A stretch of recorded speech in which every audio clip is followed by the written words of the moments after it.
بسم اللہ الرحمن الرحیم ایاک نعبد و ایاک نستعین۔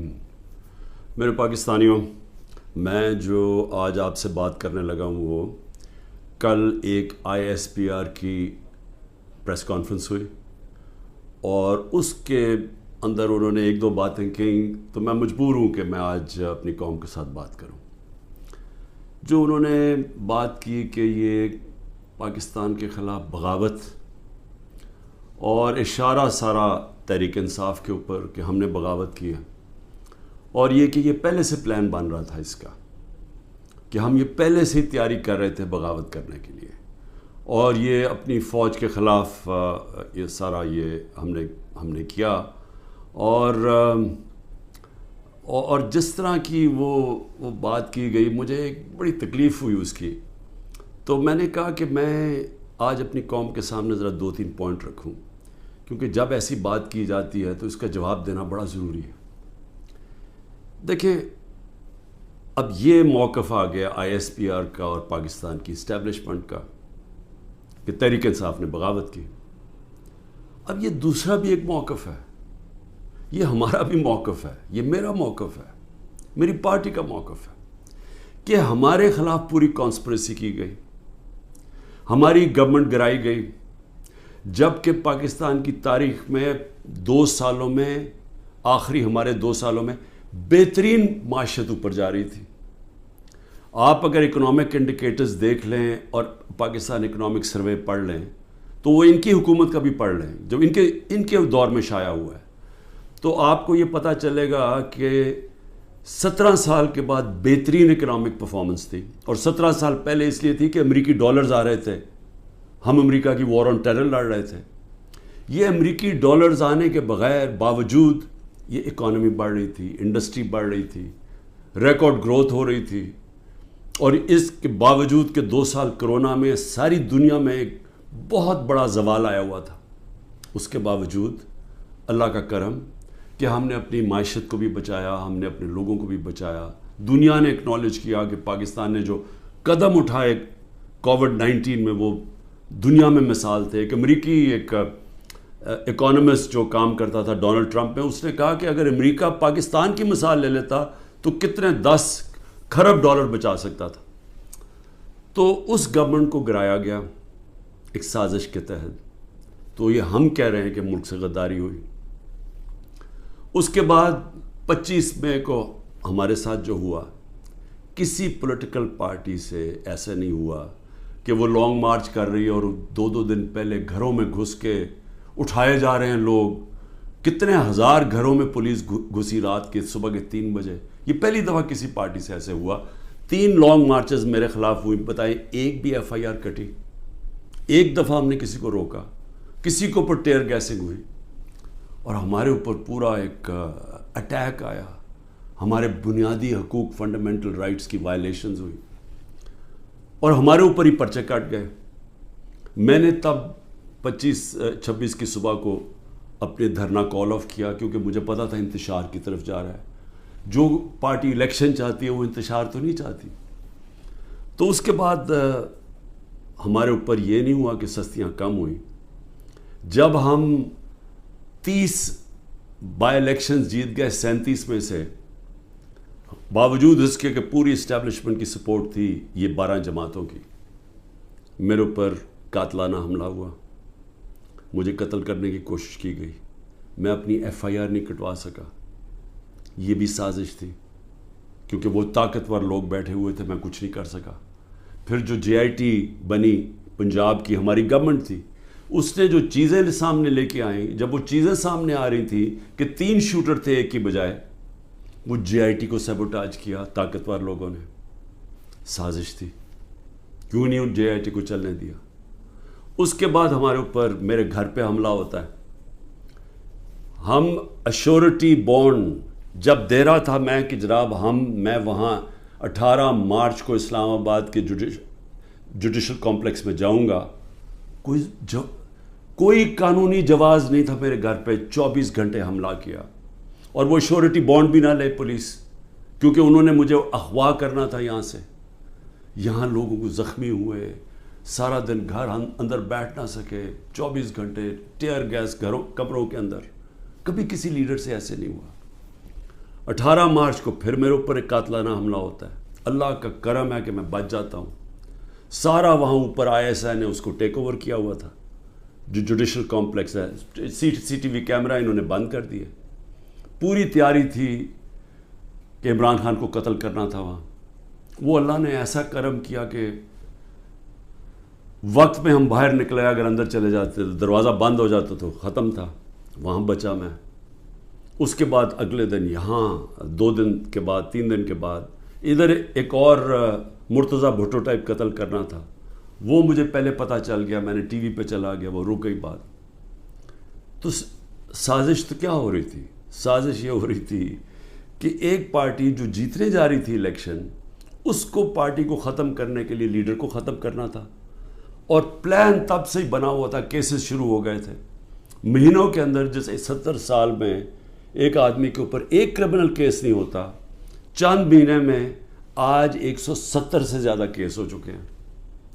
یہ یعنی کون سا انصاف کا تقاضا ہے کہ ہر قسم کا جو ہر دوسرے دن کوئی نیا کیس ہو جاتا ہے. سارا میرا وقت ایک عدالت سے دوسری عدالت میں لگتا ہے. تو یہ کون سا، یہ ملک کی بہتری کے لیے ہو رہا ہے کہ ایک پارٹی، سب سے بڑی پارٹی کو باہر رکھنا؟ اس سے بڑی سازش کیا ہے؟ جمہوریت، سب سے بڑی پارٹی کو ختم کرنے کا مطلب جمہوریت ختم کرنا ہے، اور جمہوریت ختم کرنے کا مطلب آزادی ختم کرنا ہے. تو یہ کیا ملک کے خلاف سازش نہیں ہے؟ اور پھر جو 9 مئی کو ہوا، اب ISPR صاحب کہہ رہے ہیں کہ جناب 9 مئی کو جو ہوا ہے وہ ایک بڑی سازش چلتی آ رہی تھی، تو وہ سازش سامنے آئی، بغاوت. مجھے یہ بتائیں کہ میں جب یہاں سے، مجھے پتا تھا پکڑنا انہوں نے مجھے 9 مئی کو، میں اس سے پہلے ویڈیو ریکارڈ کر کے گیا کہ اگر مجھے پکڑنا ہے مجھے وارنٹ دے دیں اور میں آرام سے اپنے آپ کو آپ کے حوالے کر دوں گا. کوئی ضرورت نہیں ہے کہ یہ جو میرے گھر کے باہر ہوا کہ پولیس، 1000 پولیس اور رینجرز اٹیک کر رہے ہیں. سب کے سامنے جو ہوا کہ رینجرز بھی نہیں بلکہ وہ کمانڈوز تھے، انہوں نے اٹیک کیا، شیشے توڑے. عملہ جو بیٹھا ہوا تھا رجسٹری آفس کا اسلام آباد ہائی کورٹ، اس کو مارا، وکیلوں کو مارا، مجھے لگا ڈنڈا، مجھے اس طرح لے کے گئے جس طرح کوئی دہشت گرد ہے. غیر قانونی طور پہ مجھے پکڑا. کیا یہ بھی سازش کا حصہ تھا؟ کیونکہ اس کی وجہ سے اشتعال آنا تھا لوگوں کو. اور ہمارا موقف یہ ہے کہ اس کو استعمال کر کے ایک پورا کریک ڈاؤن کیا گیا جو پہلے سے پلان تھا. ہو ہی نہیں سکتا کہ 2 دنوں کے اندر آپ 10,000 لوگوں کو جیلوں میں ڈال دیں پکڑ کے، جب سے پہلے سے پلان نہیں بنا ہوا تھا. اور اس کے بعد جو بھی چیزیں ہو رہی ہیں کہ جو PTI کا ہے اس کو پکڑ لیتے ہیں، جیلوں میں ڈال دیتے ہیں، بری طرح رکھا جا رہا ہے، تشدد کیا جا رہا ہے، کسٹوڈیل ٹارچر کی جا رہی ہے. اور جو ہاتھ کھڑا کر کے کہتا ہے جی میں تحریک انصاف چھوڑ رہا ہوں، سب کچھ معاف. تو میرا اب سوال یہ ہے کہ ISPR کا یہ موقف ہے کہ فوج کے خلاف بغاوت ہے. ہمارا یہ موقف ہے کہ یہ ہمارے خلاف پوری سازش ہوئی پارٹی کو ختم کرنے کی، تاکہ وہ الیکشن نہ لڑ سکے اور عمران خان کو الیکشن سے باہر کیا جائے. یہ 170 کیسز اس لیے ہیں کہ کسی طرح ڈسکوالیفائی کرو یا جیل میں ڈالو. اور یہ ملٹری کورٹس بھی میری نظر میں اس لیے ہیں کیونکہ سول کورٹس کے اندر یہ جو سارے کیسز ہیں یہ کبھی چل سکتے ہی نہیں ہیں، کیونکہ بوگس کیسز ہیں. تو اس لیے ملٹری کورٹس بنائے جا رہے ہیں تاکہ اس میں عمران خان کو سزا دی جائے، تاکہ وہ الیکشن سے باہر ہو جائے. تو میں آج اپنی ملٹری اسٹیبلشمنٹ کو کہنا چاہتا ہوں کہ دیکھیں، انصاف کا تقاضا تو یہ ہے کہ ISPR نے تو فیصلہ کر کے ہمیں دے دیا، اور جو بھی بیان آتے ہیں اسٹیبلشمنٹ سے اس سے واضح ہوتا ہے کہ ہم ہی بغاوت کر رہے ہیں، PTI اور عمران خان. آپ نے تو اپنا مائنڈ دے دیا ہے. تو اب سوال یہ ہے کہ آپ ملٹری کورٹس میں اب کیسے فیصلہ کر سکتے ہیں؟ کیونکہ جج، جوری اور ایکسیکیوشن تو اب بن ہی نہیں سکتے. وہ تو انصاف ہوتا ہی نہیں ہے. انصاف تو وہ ہوتا ہے کہ میرا موقف ہے اور ایک اسٹیبلشمنٹ کا موقف ہے. بیچ میں تو کوئی جج بیٹھ کے فیصلہ کرتا ہے نا کہ کون ٹھیک کہہ رہا ہے. مجھے موقع دیا جائے، میں انشاءاللہ ثابت کروں گا. میرے پاس تو اب آہستہ آہستہ ثبوت آیا نا کہ یہ پورا پلان کر کے 9 مئی کو انتشار کیا گیا ہے. یہ جو جگہیں جلائی گئی ہیں یہ پلان ہوا تھا پہلے سے. یہ جو پکڑے تھے 10,000 لوگ یہ پہلے سے پلان بنا ہوا تھا. اور یہ پلان صرف ایک مقصد سے تھا کہ تحریک انصاف کو ختم کرنا ہے. یعنی جو کاٹا ڈالا ہوا تھا، جو بار بار مجھے ہمیں اسٹیبلشمنٹ بتاتی تھی، جو میرے ابھی بھی لوگوں کو ملتی ہے، تو ہمارے جو سارے لوگوں کو ملتی ہے ان کو یہ کہ جی عمران خان کے اوپر کاٹا ڈال گیا ہے، آپ کسی اور پارٹی میں چلے جائیں، پی ٹی آئی کا کوئی مستقبل نہیں ہے. پہلے تو ان کی بزنسز بھی بند کرتے ہیں، گھر بھی توڑتے ہیں، سب کچھ، لیکن ساتھ پھر یہ مایوس بھی کر دیتے کہ جی عمران خان کا تو کوئی چانس ہی نہیں ہے. تو بڑے رسپیکٹفلی میں کہنا چاہتا ہوں کہ ایک یہ عدالت میں کیس چلنا چاہیے اور اوپن ٹرائل ہونی چاہیے. میری ایک اور ریکویسٹ ہے، یہ ٹیلی وائز ہونی چاہیے ٹرائل، کیونکہ یہ ایک ملک کے خلاف اگر بغاوت ہے تو یہ کوئی چھوٹی چیز نہیں ہے. تو یہ چھپا کے نہیں ہونی چاہیے، پبلک میں ہونی چاہیے. سارے جو آپ کہتے ہیں کہ آپ کے پاس ثبوت ہیں آپ لے کے آئیں، جو میرے پاس ثبوت ہے وہ ہم لے کے آتے ہیں، قوم کے سامنے رکھیں. کیونکہ اگر اپنی فوج کے خلاف کوئی بغاوت کرتا ہے اس کو سزا ملنی چاہیے. میری طرح کا آدمی جو فیصلہ ساری باہر 20 سال باہر کمائی کی، سب کچھ بیچ کے آج میرا پاکستان میں، میرا ایک پیسہ پاکستان سے باہر نہیں ہے. تو مجھے اگر غدار کہا جا رہا ہے تو مجھے موقع ملنا چاہیے اپنے آپ کو بے قصور ثابت کرنے کا پبلکلی. اور دوسری طرف جن لوگوں کو آج اوپر بٹھایا گیا ہے، جو سارے آج دبئی بیٹھے ہیں، پاکستان کے فیصلے دبئی میں ہو رہے ہیں. مجھے یہ آج بتا دیں کہ کبھی سنا ہے نریندر مودی جا کے کسی اور ملک کے اندر اپنے وزیروں کو بٹھا کے فیصلے کر رہا ہے؟ کبھی سنا ہے کہ برطانیہ کا پرائم منسٹر جا کے یورپ میں بیٹھا ہوا، یا یورپین پرائم منسٹرز کہیں اور جا کے کر رہے ہیں؟ کبھی دنیا میں سنا ہی ہے؟ یہ ملک سے مذاق کیا ہو رہا ہے کہ جن لوگوں کا سٹیک ہی پاکستان میں نہیں ہے، ان کی دبئی میں بڑی بڑی پراپرٹیز ہیں، لندن میں بڑی پراپرٹیز ہیں. اور یہ مجھے کس نے بتایا ہے؟ یہ ہماری ISI نے ہمیں بتایا ہے. یہ نیب کے جو پہلے چیئرمین تھے جنرل امجد، انہوں نے مجھے آج سے 20 سال پہلے 23 سال پہلے پوری بریفنگ دی کہ ان کی کتنی پراپرٹیز ہیں ملک سے باہر. یہ سارا وقت ہمیں کدھر سے انفارمیشن آتی تھی؟ کیونکہ ISI کے پاس انفارمیشن ہوتی تھی، ادھر سے ہمیں انفارمیشن ملتی تھی کہ ان کی کتنی پراپرٹیز باہر ہیں، انہوں نے کتنا پیسہ کیا، فلانی ڈیل سے کتنا پیسہ کمایا. وہ لوگ جو آج اربوں ڈالر کی باہر پراپرٹیز لے کے بیٹھے ہیں، جن لوگوں میں ایک کہتا ہے کہ نواز شریف کہتا ہے کہ ہندوستان کو کہ جی یہ پاکستانی فوج دہشت گردی کر رہی ہے ڈان لیکس میں، دوسری طرف واسف زرداری جا کے کہتا ہے امریکنوں کو کہ جی ایڈمرل منل کو، وہ حسین حقانی اس کا ایمبیسڈر کہتا ہے کہ ہمیں بچا لو پاکستانی فوج سے، امریکنوں کو کہتا ہے. وہ ٹھیک ہیں جن کے اربوں ڈالر باہر پڑے ہیں اور جو آج سارے مل کے، یعنی پاکستان میں انہیں کوئی جگہ نہیں ملی میٹنگ کے لیے، وہ باہر بیٹھے ہوئے سارے. اور عمران خان جو سب کچھ اپنا چھوڑ کے بیچ کے آج پاکستان ہے، وہ غدار بن گئے. مجھے یہ بتائیں، میں پرائم منسٹر 3.5 سال تھا، مجھے ایک بتائیں میں نے نجی دورہ کیا ہو، پرائیویٹ وزٹ کی ہو. میرے بچے انگلینڈ میں تھے، 2 دفعہ مجھے برطانیہ کے پرائم منسٹر نے آفر کی کہ لنڈن آؤ. میں کیوں نہیں گیا؟ کیونکہ میں جب کوئی باہر کا دورہ کرتا تھا پہلے میں یہ دیکھتا تھا میرے ملک کو اس کا کیا فائدہ ہے. کیونکہ جب ایک پرائم منسٹر باہر دورہ کرتا ہے، پاکستان کے ڈالر خرچ ہوتے ہیں، ہمارا پیسہ خرچ ہوتا ہے، ہمارا مقروض ملک ہے. میں تو اپنے بچے تک نہیں گیا. نواز شریف 22 دفعہ نجی دورے کیے اس نے لنڈن کے جب وہ پرائم منسٹر تھا. آصف زرداری 50 دفعہ دبئی گیا جب وہ پریزیڈنٹ تھا، اور ملکوں کے علاوہ. تو آج مجھے تکلیف یہ ہے کہ یہ جو لوگ اوپر مسلط کیے ہیں، جو دبئی بیٹھ کے پاکستان کے فیصلے کر رہے ہیں، یہ محب وطن ہیں، اور میں اور میری جماعت ان کو غدار کہا جا رہا ہے. اس لیے اس کی اوپن ٹرائل کریں. یہ بیٹھے اس کو ٹی وی کے اوپر یہ ٹرائل آئے، مجھے موقع ملے بتانے کا قوم کو کہ ہمارے سے ہوا کیا کیا ہے، میرے سے کس طرح غداری کی گئی ہے، کس طرح میرے سے جھوٹ بولے گئے ہیں، کس طرح کمر میں چاقو مارا گیا ہے، اور آج پاکستان کو گھٹنے پہ پہنچا دیا ہے. آج ہم معاشی طور پہ بھی اس جگہ پہ پہنچ گئے ہیں کہ نریندر مودی کہتا ہے کہ اس کو پاکستان کو چھوڑ دو، یہ اپنے بوجھ میں ہی کر رہا ہے. آج یہ سٹیٹمنٹ آئی ہے، 14 مہینے پہلے اس طرح کی کسی کوئی سٹیٹمنٹ آئی تھی؟ ذرا صرف دیکھ لیں کہ پاکستان کا وقار کدھر تھا اور آج کدھر ہے پاکستان.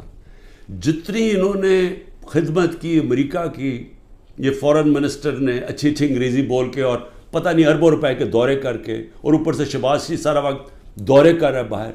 جو جوائنٹ سٹیٹمنٹ آئی امریکہ کی اور ہندوستان کی نریندر مودی کے دورے پہ، ہمیں ہماری خطرے کی گھنٹی بجنی چاہیے. کبھی بائی لیٹرل میٹنگ میں وہ تیسرے ملک کو برا بھلا نہیں کہتے. انہوں نے نام لے کے کہا کہ پاکستانی دہشت گردی کر رہا ہے. مطلب یہ کہ کشمیر کی جو ساری وہ جو بیچارے اتنی دیر سے اپنی آزادی کی جنگ لڑ رہے ہیں، وہ پاکستان دہشت گردی کر کے لڑ رہا ہے. وہ آزادی کی جنگ نہیں ہے. یہ اتنا برا ہمارے اوپر انہوں نے، جو اب میں کیا کہوں کہ جس طرح کا انہوں نے پاکستان کے اوپر تماچا مارا ہے، اور یہاں سے کوئی جواب نہیں آئے گا کیونکہ ان کے پیسے باہر پڑے ہیں اور ان کو پتہ ہے ان کے پیسے باہر پڑے ہیں. یہ کبھی نہیں بولیں گے. لیکن مجھے اس سے زیادہ خطرہ ہے، اور میں اس لیے بھی اپنی اسٹیبلشمنٹ کو پیغام دینا چاہتا ہوں کہ دیکھیں، میں ایک تاریخ کا طالب علم ہوں. یہ جو انڈیا کا اور اب امریکہ کا جو جوائنٹ ڈیکلریشن آئی ہے اور جو سمجھوتا ہوا ہے ڈیفنس میں، نیوکلیئر میں، آرٹیفیشل انٹیلیجنس ٹیکنالوجی میں، یہ اب پاکستان میں بہت آگے ہمارے معاشی حالات بالکل ہی جدھر پہنچ گئے ہیں. اس سے ایک امبیلنس پیدا ہو گیا ہے. آج ہندوستان جس طرح نریندر مودی نے تکبر میں باتیں کی ہیں، آج وہ ہمارے سے اپنے آپ کو بہت طاقتور اب سمجھتے ہیں. اور جب انہوں نے کہا نا کہ اپنے بوجھ میں گر رہا ہے، وہ اپنے بوجھ میں گرنے نہیں دیں گے، وہ گرائیں گے.